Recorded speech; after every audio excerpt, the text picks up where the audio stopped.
You're not an idiot. Welcome to Somehow My Marriage. I'm Noelle. And I'll wait You're until David. I'm David. And today I am going to be the one that announces who the sponsor is. I'm very pleased to talk about this person. It's a person near and dear to my heart. And I love telling people about them and talking about them because it is myself. I am the sponsor for today. My own business or business endeavor is I make rosaries on the side. And Side of what? The side of your face. Okay. So these are I don't know if you can see these. These are the rosaries I make. They're made out of paracord, and I just realized the camera. There we go. So that people can see that now the camera's on. But these are the rosaries I make. They're made out of paracord, and there's like a different knot. These are knots that I learned over the years. For the past 6 years, I've been making them, and I even developed my own signature knot, if you will. It's a 7-sided star that even if you a 7-sided 7-point star, dun dun dun, you should be amazed. Yeah. And basically, stand in awe, Noelle, stand in awe. Even if you turn this knot over, you can't tell where the beginning or the end is. Can you see that? No. Nope, you can't.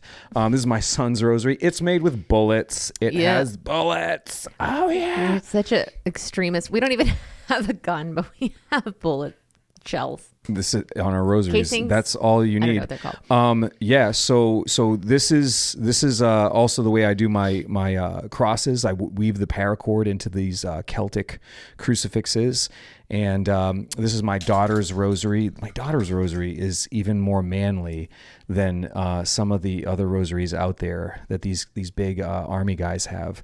Like her rosary has a sword cross on it. She's never gonna make it through TSA with this thing. But yeah, check it out. It's Fight or Die Rosaries on Instagram. I don't have a website or anything because I don't believe in that.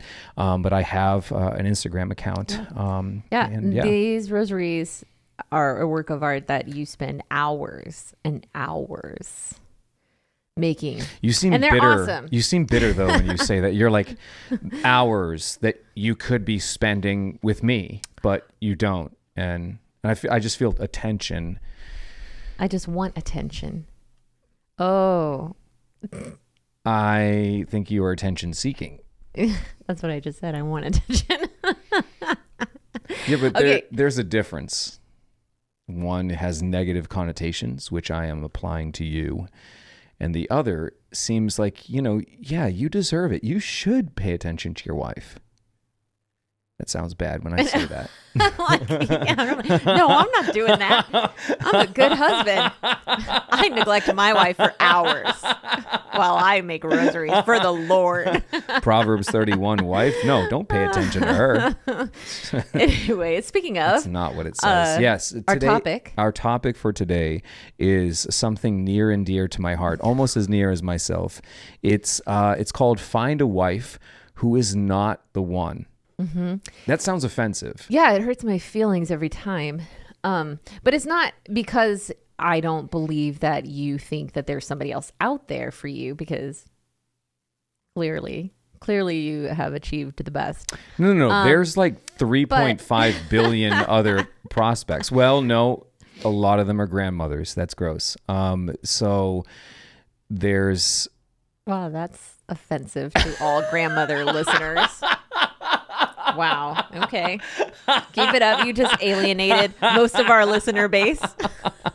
I thought out loud, and now I'm thinking that wasn't a good idea. David Unhinged. I said, what is David Hinged? More like David Unhinged and David Unfriended. David Unsponsored. Some grandmother was like, I'm totally dating material. You just keep digging that hole. You don't stop. Anyways. But one of the things that that is just kind of the underlying motivation of this topic is finding somebody who is the one. Yeah, you hear a lot about that.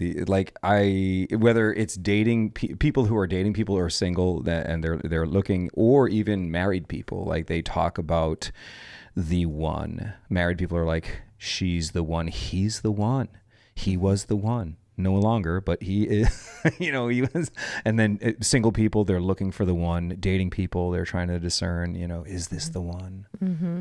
Yeah. Well, and it's hard because there is the one that I will choose to marry. You are the one that I chose to marry. You are the one that I let marry me. But there's also this idea of the one in terms of consumer culture, like, oh, there's things that are imperfect about this person, so they must not be the one. And there can be hopelessness in looking for that perfect person also. Or like you're holding, like the one isn't like you're the one that I'm going to go out on dates on when we've been married for 30 years, like there's that exclusivity.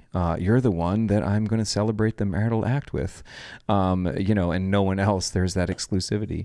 But like there's this perfectionism that's tied to it, like this fate that's tied to it. Mm-hmm. So that's not realistic, maybe. And the flip side of that would be, you are the one, and now I'm stuck with you, even though. No, that's right. You are stuck. No. with me. But I mean, what I'm trying to say is until I die.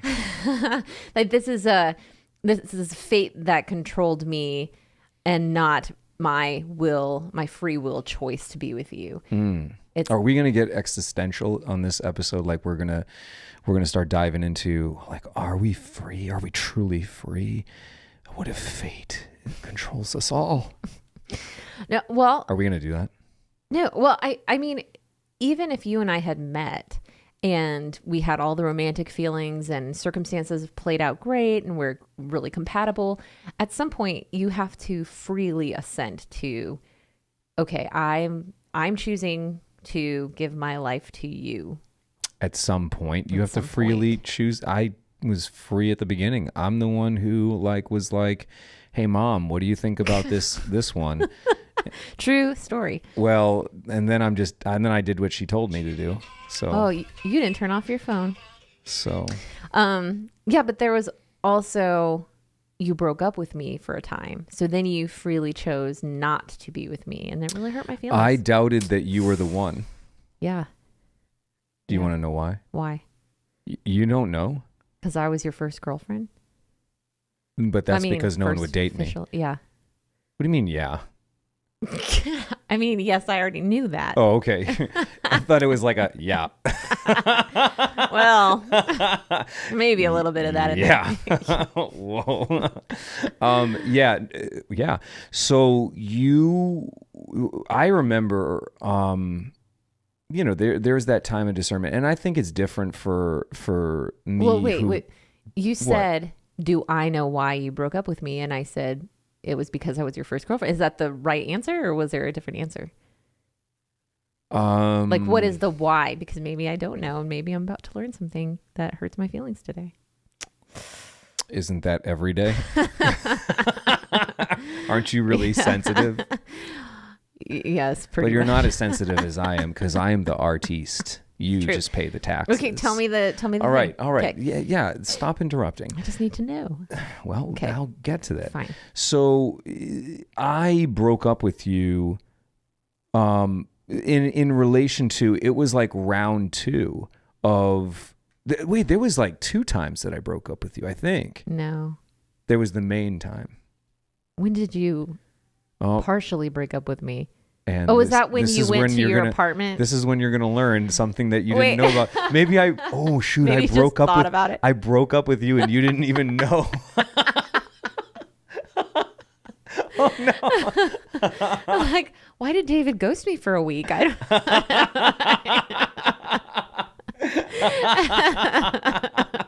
You're so clueless. You didn't even know you were broken up with. Wow. Okay. Whereas you were like my. That's why I broke up with you, because you're not the sharpest tool in the drawer. Okay, so speaking of tools, okay. Oh. Okay, so Thanks for noticing. Here's the thing, though. You were like my manyth boyfriend. Yeah, and so, I was going to get to that. Yeah. Yeah. All right. In the grand scheme of things, no matter how many times, I think I broke up with you twice. Are you talking about the time when you locked yourself in your apartment and you wouldn't talk to me all day? No. Well, yes, that was the second time. No, that was the first. No. Oh no, that was the second time. Yeah. Okay, So basically, folks, for those of you that are just tuning in, we met on a Catholic dating website, CatholicChicks.com. I like to call it, but it's called Ave Maria Singles, and I paid $168 for her because you have to pay more to upload pictures. She went through the same thing. We found each other due to my creative pickup line that was inspired by my mom, and we eventually started dating. In the dating, we're like going back and forth, right? You know, once a month. You know, I'm flying out to Michigan, you know, whatever. You're coming to Massachusetts. And I think it was Easter time. We went to we met up at Franciscan University, or we drove down there rather. Yeah. And I think we even kissed in your car. And we got in the parking lot of Franciscan, and the security guard came by and tapped on the glass and said, "We don't allow that here." and you know, I felt profiled. Yeah. Because when I was a student there, I saw a lot of people making out. I mean, that's something I used to do, was watch people make out, and report them with one solitary tear going down your face because nobody would date you. Oh no! Wait, you were the security guard, weren't you? You have hurt me for the last time. I am sensitive and you pay the taxes. That is unheard of that you would say that, but I did hear it, and that's why it hurt. So I remember that guy, you know, tapped on the glass or whatever, even though we had that, you know, Bonnie and Clyde kind of make-out session at Franciscan, which you would think would draw us closer together. I think on the way home, I had doubts for the first time. And I think it really was that I had never experienced what it's like to have a girlfriend before. You know, the kissing was great. And, you know, the rush of being caught in a crime and kissing in a car at Franciscan is a crime. So that was great. But even with all that being said, you cannot get past this is the first girlfriend I've ever had. What if she's not the one? And you have had like as many boyfriends as you've had toothbrushes. So you just kind of discard them. That's why I got you a toothbrush for your birthday. No, but I did have, because that was the one. Okay. That was the one toothbrush you'd ever need ever I have again. not ever changed my toothbrush since those 15 years ago. No, just kidding. I have. Oof. But here's the thing, though. I already knew that that you were the person that I wanted to marry. How did you know? Because you had all the things that I didn't know that I chest hair appreciated. Chest hair, not head hair. No back but you hair. didn't have a beard then, though. You were clean shaven Was it as clean? a baby's bottom. Yes, you were. You don't shave babies' bottoms. That's True. Okay. Why do people say that? I don't know. It was smooth as a baby's bottom. No, that's what it is. Not clean shaven as a baby's bottom. They're like, can y'all send somebody over to the McHugh's house, please? You're shaving baby butts. Okay. So, you know, but I already knew, because here's the thing. I really loved ministry and I really loved music, and there were different guys that I dated that were super supportive of that, but just not at the same level that I was, or people that I dated that felt like it was a conflict between them and the time that I was spending doing other things. And also it takes somebody who's really secure with when you're going and you're performing and people are giving you attention for that, you have to be okay with kind of being the person behind the person who is performing something. So I knew if I'm going to do music, and that's going to be part of my thing. I need somebody that either can join me or has zero interest in that whatsoever. And so, yeah, just when I met you and we played music together, and it was fun and I enjoyed it. And then also you really took the initiative in the faith, which I wasn't used to. I was used to, I have to kind of lead the way when it comes to the faith. And so I appreciated that you did that. So I just, and you were funny. You were super funny. So I knew that I didn't ever have any doubts about our relationship until after we were married. Okay, we'll come back to that. I didn't know. Okay, so your criteria was based on your many toothbrushes and, you know, finding the right toothbrush, and you kind of had a list there. I don't think I had a list. I don't think I had. I don't. Even though I'd reached this point of, like, you know, discernment. Like, I am called to marriage, and I'm going to pursue a wife. I think even with that level of understanding and being along on my journey, I don't think I had it crystallized in my head. This is the criteria.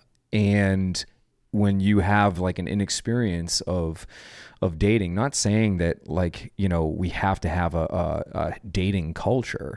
There's nothing that says that. Like, I don't think we're advocating that at all. We've even tried to arrange our kids' marriages already. So, yeah. But I think that with those two things together, I think I thought it was more complicated criteria, like to find the one. And I think I did have some of that one kind of mentality, like the unhealthy aspect of it. Or like, what if there's somebody better, right? Yeah, but sure. But that didn't creep in at the beginning. That creeped in, I think, as we got more serious. Mm-hmm. And I think that creeped in because we were getting more serious. And I don't think I realized that, like, this fear that you're having, this fear that I'm having, it's not necessarily like a bad thing, but it could be a sign that you really like this person. And because you don't know anything else, you know, maybe there's that fear. And so we'll talk about that. But yeah, I broke up with you on the car ride back to the airport. You were crying. I remember you crying. And I remember feeling like this isn't the right thing. Like, I feel like I'm being ridiculous. And I wish she would stop crying. So I'm just going to say, just kidding. That's basically not an exaggeration. So if you didn't cry, maybe that was to put you to the test, you know? Like, if you didn't cry, let's see how she reacts. She's like, okay. Man. Hey, that was a pretty good test. So that's one way to find out. See how upset somebody is when you break their heart. Yeah. Like, if they're just like, fine, whatever, okay, we'll be at your stop pretty soon. No, and then I call my sister and I'm like, so David broke up with me, and she's like, oh my gosh, I'm so sorry, but then he said, never mind, let's get back together. That was like, all in one what? car ride. That was all in one car ride. Like in the span of like 30 minutes. Wow. But I think we also, though, we were old enough to get married, and so seeing that this relationship could be probably heading towards marriage, when that reality sinks in, like the thought of being with that one person for the rest of your life, that can be a scary thought. It wasn't for me because I trusted in God. Okay. And I loved you a lot. Yeah, I trusted in God too. I could see how that would be hard for you. Thanks. The second time I broke up with you, you didn't even notice, was when I remember when I moved the night before I was moving to Michigan, and the car's packed, all the arrangements are made. I have the apartment ready to go and everything. That night before I left, that was a freak out moment. I didn't break up with you then, but that was a moment of just like, oh my gosh, this is for real. Like, I'm leaving my home going to a foreign land. I'm leaving my mommy and my daddy to cling to my wife. I mean, cleave, not cling. I don't want to be clingy. I don't want to be a clingy husband. I want to cleave. I want to be a man that cleaves women. I mean, just one. Whoa, just cleaves one woman. That's a serial killer type of statement. Yeah, that didn't come out right. That's not please. Can you never say that again?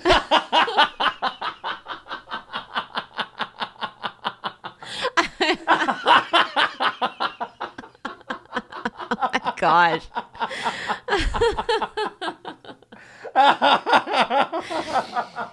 Anyway. And there's two ways of understanding that scripture verse. That's why a man leaves. I just asked you a question. Don't make me laugh. I'm full of chocolate. Okay. Anyway, moving on. I can't move on from that. Now it's going to be the situation like where you're not supposed to laugh, but then you just keep on laughing like 5 minutes later. It's like our wedding vows. That brought me to tears. So yeah, I that was a moment of terror. Can we stop using serial killer language? A moment of terror. I must cleave only one woman. That's all right. I can edit all this out. I can chop this up. I mean, chop it out. Wow. Okay. Stop. All right. Fight or die, rosaries. Stop. It's your fault. You're doing this. Okay. All right. So anyway, so then that was the second time. And then the third time I broke up with you in my head was what the heck?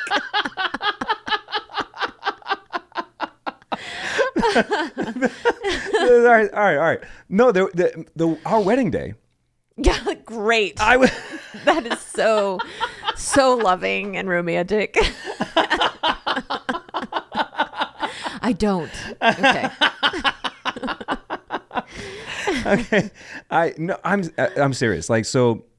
That would have been actually a better story for CNN because CNN was at our wedding with their camera crews because I was in a documentary that they did, and I was only in the documentary for like 2.5 minutes. So if you had actually broken up with me on the wedding day, that I probably would have got a little more airtime. Actually, so yeah, and they only had you in their documentary because of your race. You were, and still are, a Hispanic person.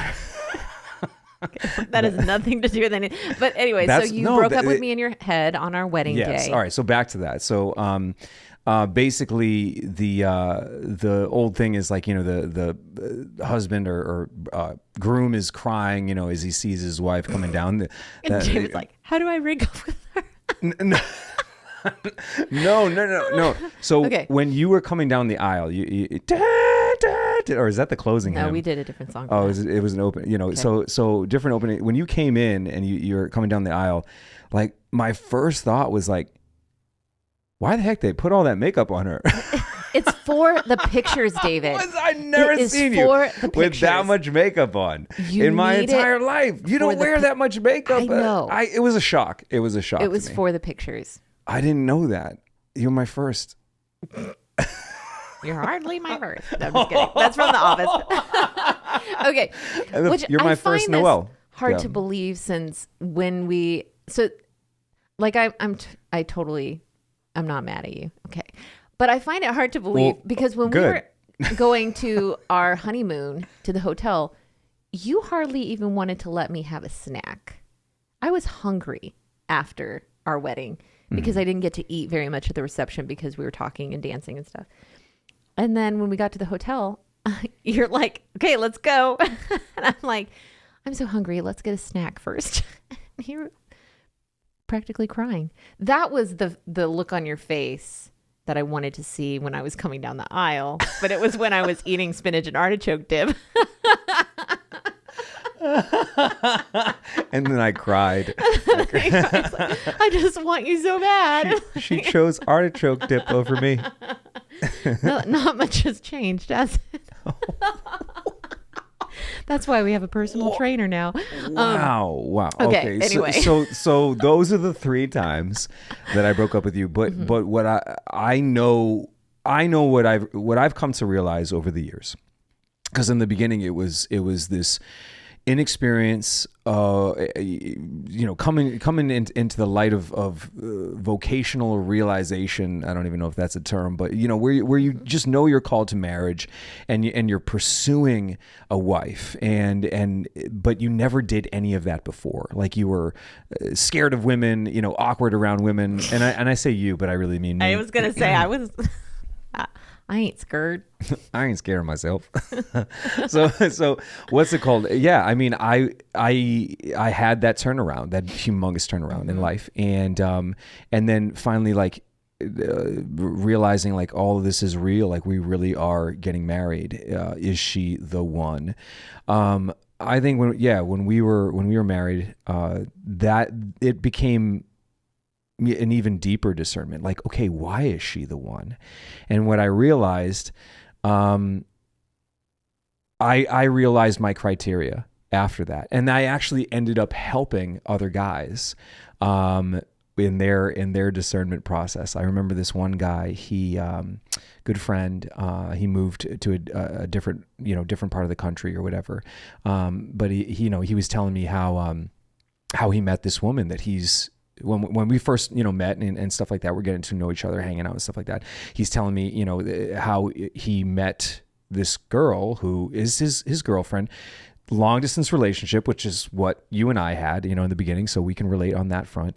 And he's saying like he's discerning marriage with her, but he gets to a point, like when he's talking about his discernment process, he kind of sounded like there was that uncertainty. Is she the one?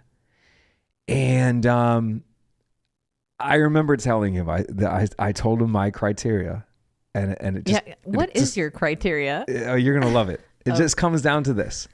It's just find somebody that you think is cute and can get you to heaven. That's it. Okay. I'm serious. Good. Are you mad? I mean, I have a longer list. Okay, that's fine. Cute and can get you to heaven. Yeah. Mm-hmm. And now they're married. They are married with kids, I think. That advice, which you think is too simplistic, I was just waiting for. Oh, that's it. I was waiting for something profound. You're like, just wait, you're gonna love it. And I expected more. You never cease to disappoint. I'm just kidding. I'm just kidding. No, I just thought how it was gonna many be people more, have you? How many people have you led to the vocation of marriage? Like, but here's the thing, though. Do you have a list? I don't have as many. Have you made any priests? Made any priests? No, I have.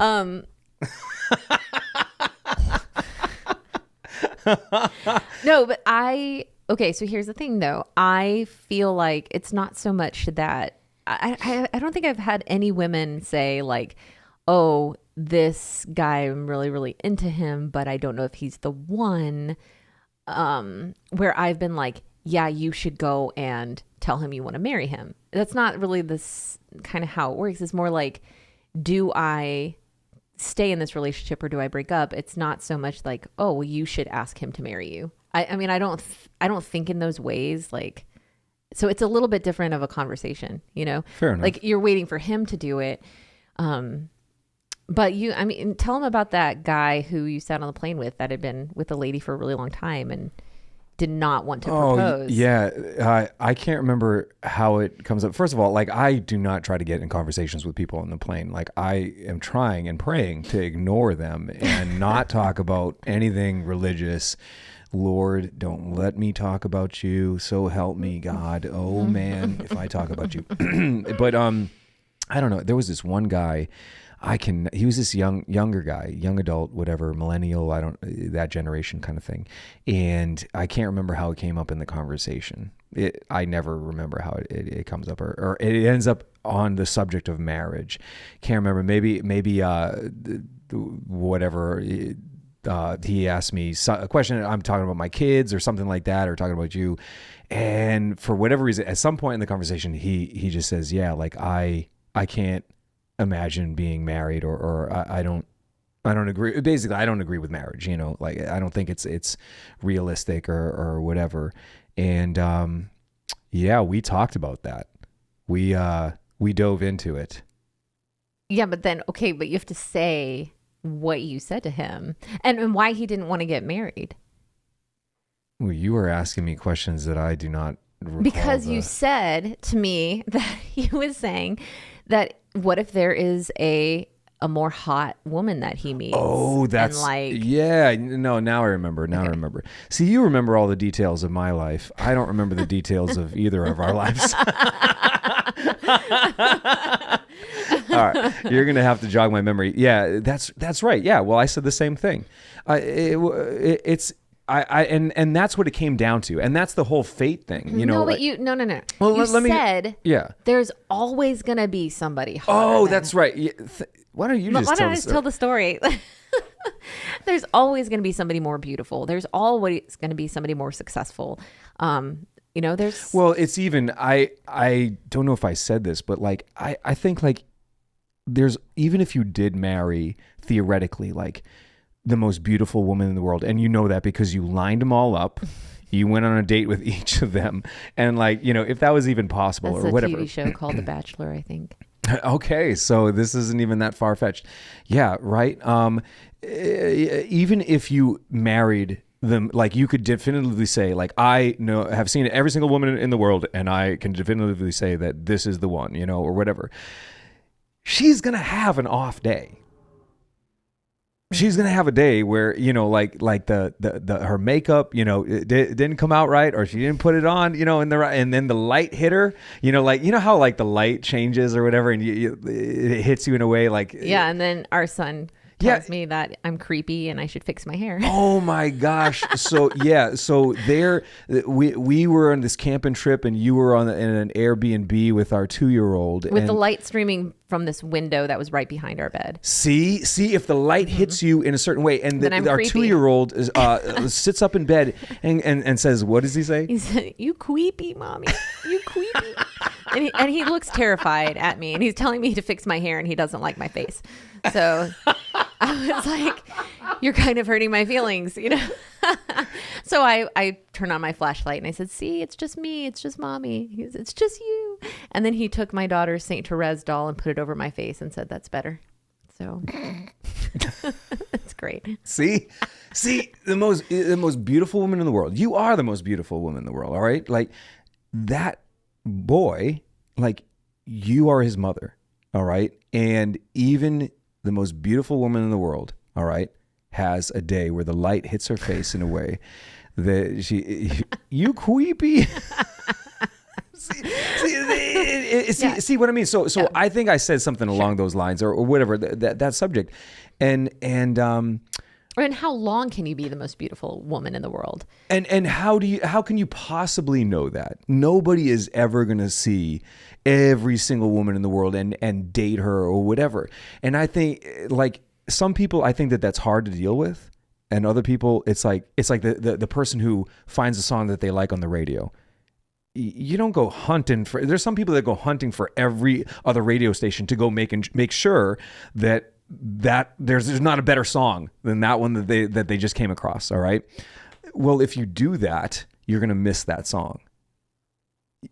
I think some people that's an easy concept to grasp, and then I think that there's like textbook overthinking it.